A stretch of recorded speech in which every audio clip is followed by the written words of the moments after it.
Thank you. Hey everyone, thanks for joining us. Right, so we're here to talk about big brands and Web3.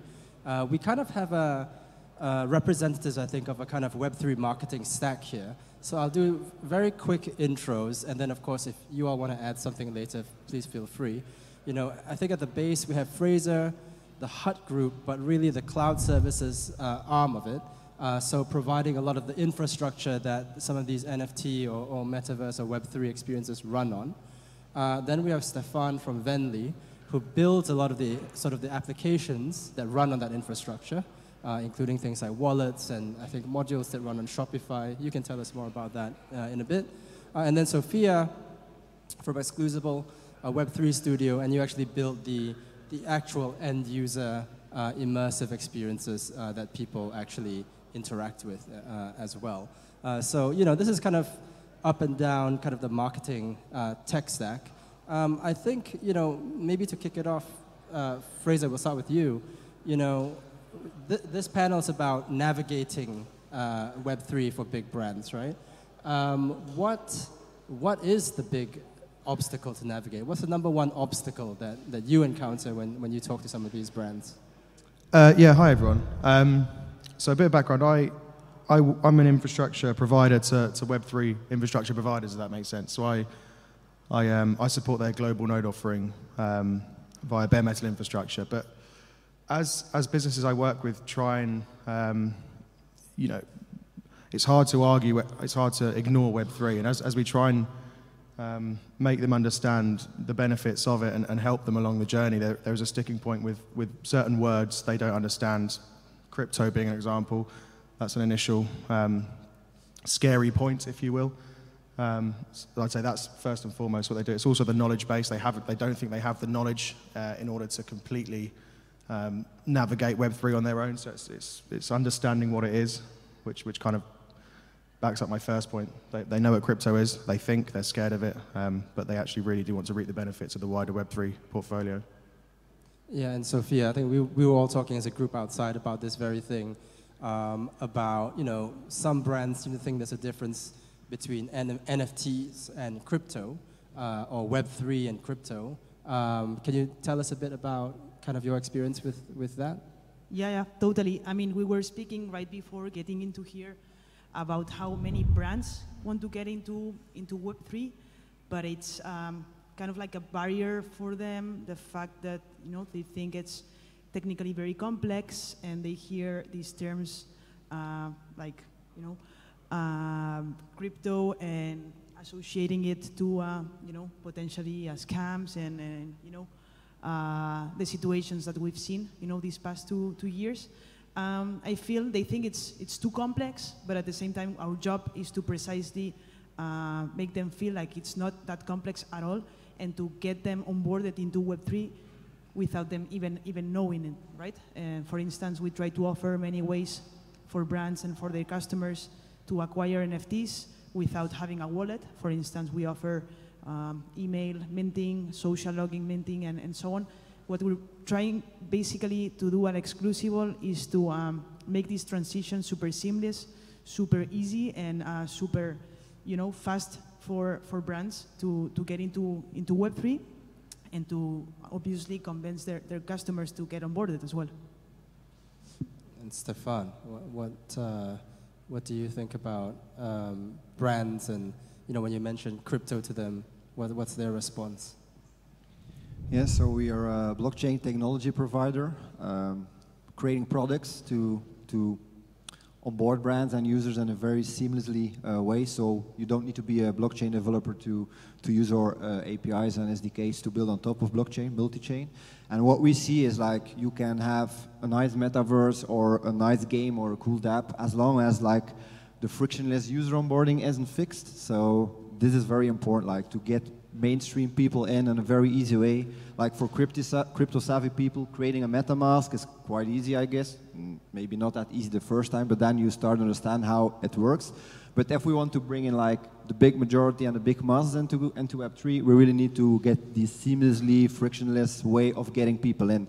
And this is actually, yeah, what we do and that we see. And if brands come to us, they ask, first of all, okay, what can you do with the wallet solution? And we see even that brands don't talk about wallets anymore. They talk about accounts and they talk about digital collectibles. They are on chain, but they don't want to use the word crypto wallet and all the stuff because of the bad sentiment of the market and the space these days. But over time, we believe as Venly, as a technology provider, that it's technology who lives and should live under the hood, and you should focus on the user experience and the power of what blockchain is, ownership and transparency, rather than we are a DApp, we are a Web3, a metaverse or game, and we want to lure people in via NFTs and crypto. It's cool that it's here, it's very important for the industry, but that's not the main reason. So that's the feedback we get a lot from brands, that we make it frictionless and seamlessly interaction.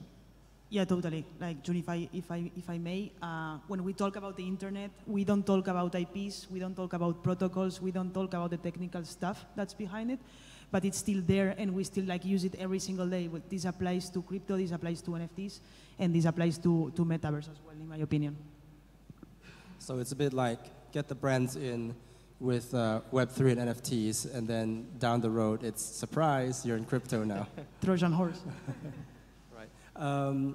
I realized I forgot to introduce myself. My name is Joon. I was one of the first journalists to cover the space. I was one of the first reporters at CoinDesk back in 2013.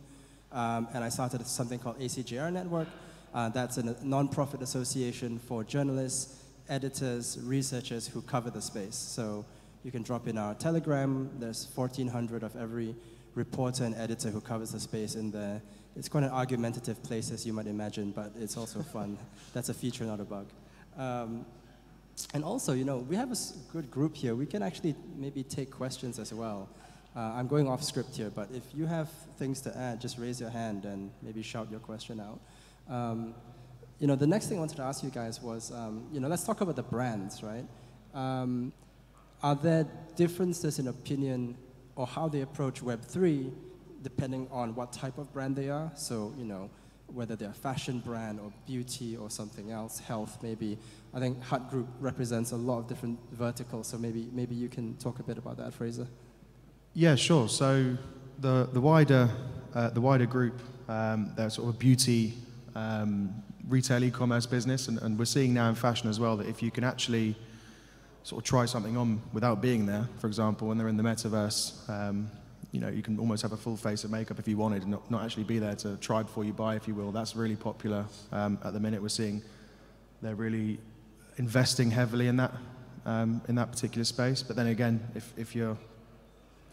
we also work with companies like Homebase, where you can, they're looking at completely different products, completely different ideas within the space, but still equally as enthusiastic about what they can do with all the technology involved. So it's case by case, but either way, they're really looking to get involved in as many ways as they can, again, without realizing it's Web3. Yeah, I mean, I think Web3 applies to any kind of vertical industry and client. There's a use case for every of them, but it's true that maybe for retail and fashion, which are probably the brands that have bigger budgets and are also more eager to explore more innovative, technologies and use cases, that makes most sense. And actually, if you see the charts, most metaverse experiences come out of retail brands that are building immersive experiences and activations in the metaverse, rather than, for instance, the financial industry. But I still think that those industries are actually could make a great use case and make a great use case for Web3, such as I was saying, financial, insurance, or actually like automotive as well, for instance. But yeah, when it comes down to what's the most, I guess, relevant or most industry that's most present on Web3, I'd say, at least for us, and it's in our nature as well, it's retail and fashion for sure.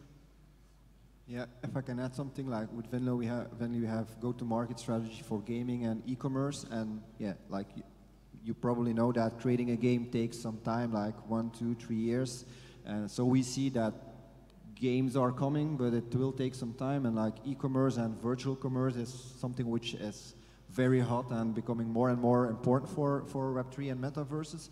So like we also released like the Shopify app, so people, every storefront now can install our NFT Minter app and start selling NFTs. And we get a lot of questions, how as a brand can we use NFTs in a medium and long term? Because it's not about selling NFTs, it's not about getting quick rich and then say bye-bye. No, it's about creating a community and get to know your fans, because we go to a cookieless world where your wallet will be your centerpiece of connecting in the metaverse. So how can we as a brand use the technology already today, drop them an NFT and let them navigate in the metaverse and learn to know how they are connected to one or different communities. So they are all asking us, how can you create like a token-gated platform? How can you use an NFT to gate something? And you maybe saw like Ticketmaster, even Shopify, Spotify is playing with token gating, and I see like brands are really trying to find a solution, and we always call it, we are in the experimental phase, we said it before.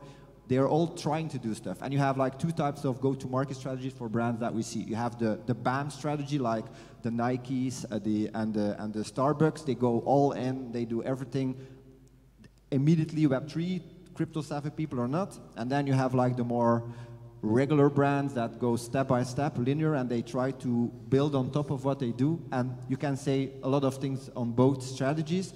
But what we see is that already a lot of big brands are into the space and talking about even brands we don't know yet. And I strongly believe in this in the upcoming years, that the brand and the household product you use today will be in the metaverse, as virtual commerce is so important. So fashion, e-commerce is a very interesting space to follow.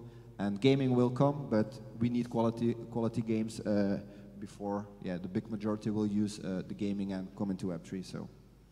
If I may just add to Stefan's point, it all starts somewhere. So we saw an adoption early of just accepting crypto or transacting in crypto or stablecoin, whatever it may be, and that's sort of the gateway in, if you will. So start small, and you sort of see these ideas develop into something a lot bigger and a lot better, essentially. So actually, Stefan, just on that point, I want to ask you and maybe the rest of the panel as well. Like, who do you think what's an example of one brand who's done it well, introduced Web3 to their customers or users well, and also one that hasn't done it quite so well? Dangerous question. Everybody knows it, and I'm going to use this example because not everybody knows it. I think like Starbucks, they do it quite well. Everything is about loyalty programs and reward the people, and it's not about rewarding people with crypto and money, but it's rewarding people with value. So I think Starbucks did a good job. I also think that the guys from Reddit also did a good job on a very different way. They suddenly released or delivered everyone in Reddit a wallet with the badge and all the stuff. So also there, it's how you can use a Web2 platform and navigate people into Web3 on a very seamlessly way. So I think they did a good job. An example of a brand who did not that well at first, I think, and I hope nobody of the company is here, but they pivoted and they're doing way better, I think, is Porsche NFT. Because they actually used the techniques that are a lot of crypto projects used in 2020, 2021, but actually when the bear market or the market sentiment was already way down. So I think the way they communicated to the community and the way they expected the community to add money and put money on the table to be in the exclusive Porsche club was not that great for the community. And they also, the communication, they only released like one day before that it was .911 ETH to buy an NFT, so the crypto community was not that happy. But then actually they learned, they listened to the community, they pivoted, and now I think they are actually doing a great job. So even as a brand, you risk something because they targeted really crypto people because you only could buy it with crypto. But now they see that they need to use like more mainstream thing and fiat on ramp solutions to bring in other people into the community. So I think this is a good example for a good and a bad. So Starbucks, Reddit, good. Porsche, maybe not so good. Sofia, you can't use any of the ones Stefan already mentioned, by the way. Starbucks was a good one actually, and I love that example because it's the perfect example of how to onboard people that may not be into Web3 necessarily, but without the hassle of, involving like technical stuff in the middle. So it's as easy as just logging in with your regular Starbucks account and then start like completing the quests to receive rewards and NFTs and so on. I think it's really fun. And I really wish for them to release this in Spain as well. It's not here yet. It's only in the US, but let's see. And I also completely agree about Porsche. The brand that comes to my mind when I think about a good implementation of a Web3 strategy, I think it's Gucci. I think they're doing a great job. Holistically speaking, like they're covering all fronts. They're experimenting with crypto, accepting crypto in some stores. They're building metaverse experiences in different platforms. For instance, you will never tell that these guys are on Roblox. Well, they are, and I think they are making great experiences there. They are also playing around with NFTs, and it's not necessarily like putting all of their resources into Web3, but they are kind of like, it's like experimenting in all fronts and try to see, how the market reacts to it and shape, their strategy in terms of the learnings that they extract from these activations and experiences. And I think they're doing a great job, actually. Bad? Bad. Wow. Can you let me think about it? It's really harsh. Yeah, I think one of the early adopters or companies that tried to get heavily involved was Adidas, and then didn't quite nail it, and then Nike saw an opportunity, swooped in, and basically plugged some gaps or righted some wrongs, if you will. So that's a very easy example, and I apologize. Similar to the Starbucks thing, it's the rewards schemes that really stand out for me. Starbucks being one, which, if you look at the value, their value is in money that hasn't even been spent yet, but people have bought an amount of money which they have to spend in store, so they kind of have a value for years. But again, come back to me. I'm thinking. I was hoping to have a bit longer. Oh, you both tapped out. I mean, for a big brand, it's like I think they cannot let that happen in terms of like just to pull away, like the plug. If you get into Web3 and you're a big brand, reputationally speaking, you have to make, you have to be committed to it. Else, like, in terms of image, that's really, really bad for the brand to, just unplug that right away. Like, I mean, for instance, what Stefan was explaining, like Porsche may have started, like, not with the best foot, but they were aware on reputationally speaking how bad could it hurt, to them. And I think they managed that quite well, honestly. I'm just curious as well, when you talk to brands now, I guess the technology narrative has shifted, right? A lot of people have pivoted to AI, and where's that conversation going with brands? Are they thinking about AI, and if so, does Web3 have a place in that new narrative? Anybody, feel free. I can speak from a back-end infrastructure point on how we're seeing implementation of AI change across the globe. So with AI and ML as well, what we do, we try and support global node distribution and essentially have nodes available following the sun around the globe 24/7, wherever it may be in the world. And this is now predicted how many nodes we need of what node where through the use of AI. And we're seeing an awful lot of GPU opportunities coming at the moment, which we weren't necessarily seeing 18 months ago, 12 months ago, in fact. The landscape's changing in terms of back-end infrastructure view. What it's like in the, I can't comment on, but for what I know is the back-end stuff. Yep. Yeah, and I think where the development of AI is going to be showing, customer, like, facing many clients ask us on how to integrate AI, within the things that we do, and it looks like now it's the new narrative, and yes, obviously now everyone's excited and it's hyped about it. But I think that development of AI and integration within the metaverse and Web3 is going to take place in the backend, actually in like the infrastructure side of things. It's going to fasten, how we develop and create metaverse experiences, for instance. But from a customer point of view, it's not going to be that obvious on how it's going to impact, Web3, at least right now. What I think is, I honestly believe, I don't know if I'm correct or not, that it's going to, for sure, fasten, the development of 3D experiences, of immersive experiences, for sure. That may take a while. I mean, I'm not the tech person to speak here, but this is, how I think we will see AI playing a role in Web3. Yeah, and as last, I think that AI has the power to create like meta-humans, because if you're in a metaverse experience, it sometimes feels a little bit gamish, and if you talk to an NPC, it's like a scripted thing, but AI is here and will help us to drive like better human communications. And if you use the power of AI and GPT-4, it's coming out, and you can combine it with like an avatar, a meta-human, how they say it, and you respond, and you can even read like the emotions of someone, then I think it makes even more sense for brands to invest and to do virtual commerce, because then I can have like a mall of a virtual mall or a shop that's someone coming in, and I can see who he is, I can read his wallet, I see what NFT he has, but I also see how he behaves in the metaverse, and the AI can help me or can help the meta-human to react. And maybe it seems a little bit science fiction, but we are very close to this. I saw already examples of AI combined with meta-humans with Unreal 5, which is doing a great job in generating these kind of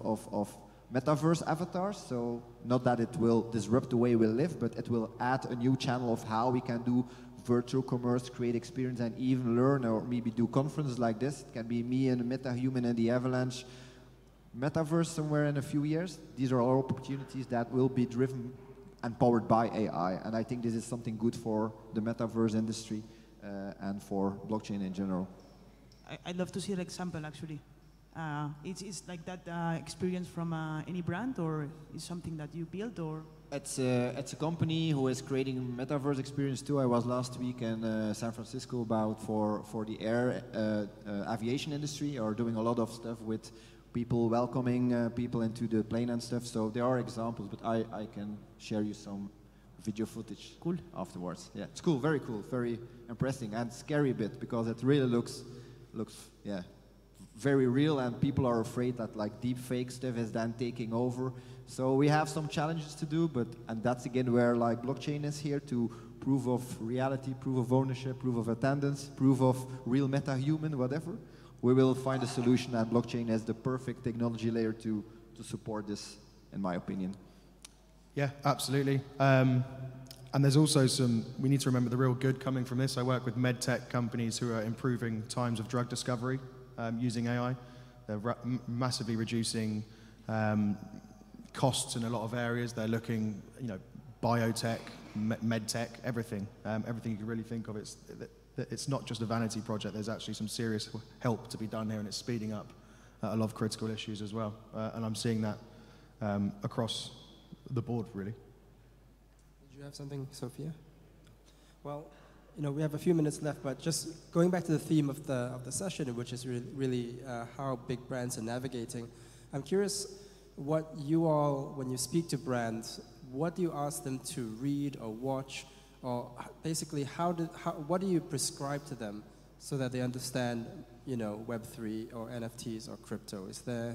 What's your go-to for that? Anybody jump in? Watch your competitors. Watch your competitors. Many are doing it. It's like you don't want to be the first to dip your toe, but once you see some successes happen, you're more than likely to adopt. Similarly, what do you want from a business?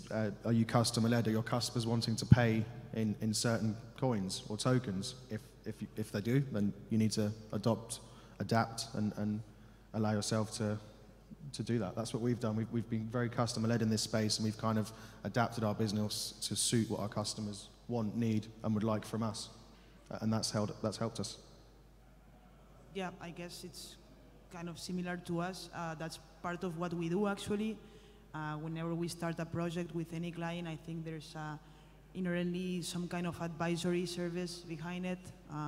We don't necessarily monetize it through consulting services, but I think it's part of our job to educate customers and brands on how Web3 works. And I mean, the information is out there, right? I started being involved in this field in my personal time, and there are lots of invaluable resources out there that are amazing to get started into Web3. But yeah, for any brand that wants to get started, it's part of our role to guide them and to help them navigate this space with us. And also, actually, what level are the brand executives at? Like, do they know the difference between, I don't know, an NFT and a ERC20 token, or, any general thoughts on that? I think it depends, but you'd be surprised. I mean, many of the big brands are already hiring their internal Web3 teams, and many of them come with a level of knowledge that's quite high, despite being, traditional brands. But it really depends. What I'm seeing more and more, there's a trend to build this expertise internally.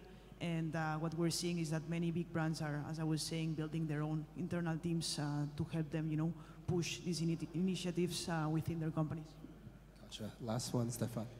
Yeah, the only thing I want to add is like we are a technology provider, so it's not that we like come up with full concept for brands, but we are the foundation layer for them to build on top via an agency or development company. But what we see is that, first of all, I have a lot of people who say, yeah, I saw Ready Player One and I want to create this experience exactly. And then I say, okay, cool down, sit down. We are not there yet, but we can do some stuff. Or technology is here.